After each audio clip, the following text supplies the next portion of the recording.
I think I made my life worse trying to improve it. Not intentionally, obviously. At the time, it felt responsible, healthy even. I started optimizing everything: my mornings, my habits, routines, screen time, sleep, the way I ate, the way I rested, even the way I thought.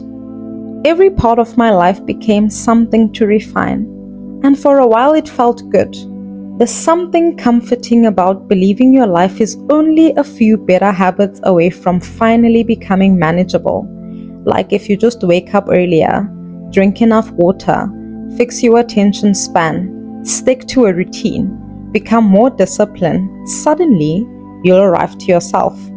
But I noticed something strange after a while. I was spending so much time trying to improve my life that I was barely inside of it.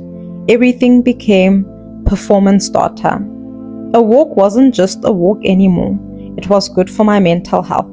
Rest wasn't rest, it was recovery. Reading became productive.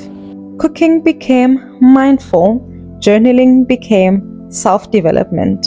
Nothing was allowed to simply exist. Not even me. And I think the problem with treating your life like a constant self-development project is that eventually you start relating to yourself like a machine. Efficient days become good days. Slow days become failures.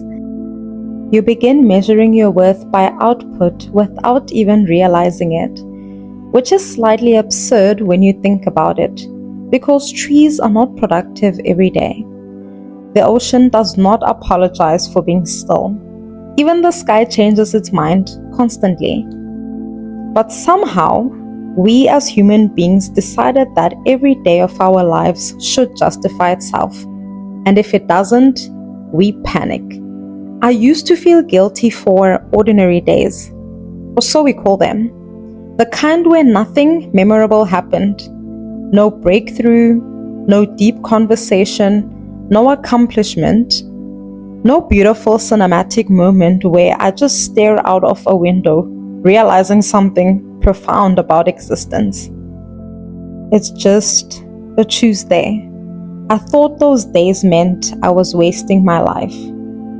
But I've been wondering if that fear comes from the fact that we've confused visibility with meaning. If a day isn't impressive, shareable, transformative, or emotionally significant, we assume it didn't matter.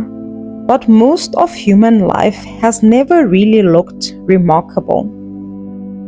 Most people throughout history were not curating their lives into narratives. They were just living them, making soup, walking home, watching weather move through seasons, sitting quietly beside people they loved. And somehow, that was enough. I think modern life has made us deeply uncomfortable with enoughness. Crazy, right? Everything has led somewhere now.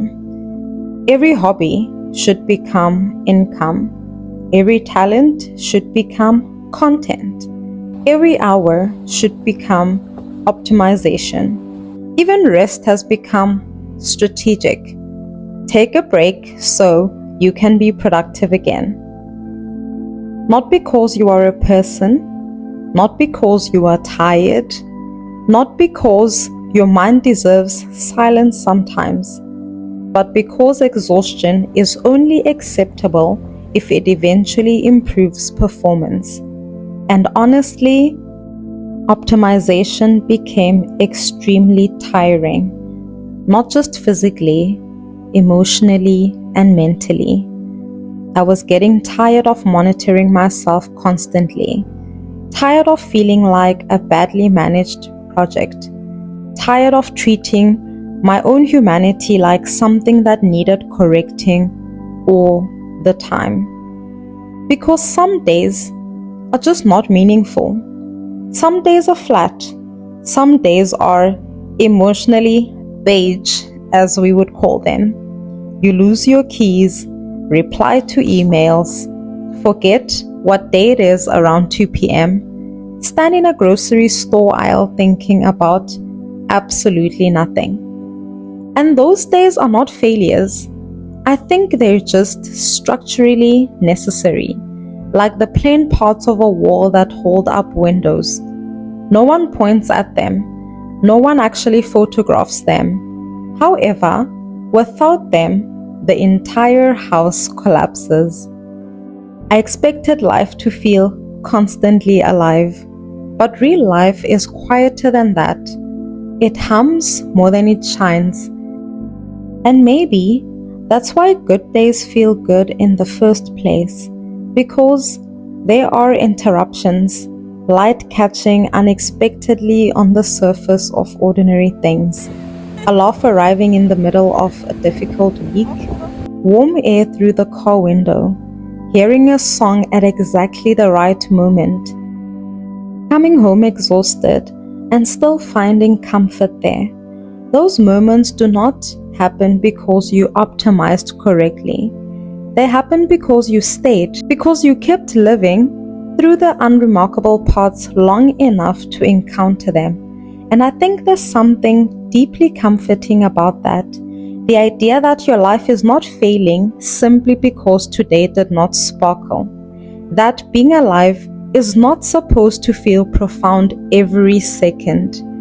It's supposed to feel repetitive sometimes, heavy sometimes, boring sometimes. Maybe the goal is not to make every day count. Perhaps the goal is just to stop counting so much, to stop standing over your life with a clipboard, asking it to prove its value, to stop treating rest like a negotiation, to stop believing you are behind because your life looks ordinary up close. Because all lives look ordinary up close, even the beautiful ones. I want to leave you with words that stuck with me from a creator I like. Rest isn't a luxury. It isn't something you can unlock after you've performed enough suffering. You can't self-care your way out of grief. You can't gratitude journal your way out of depression. Optimization is not the key to a successful day. And with that, we are closing this journal entry. These are the letters from my becoming.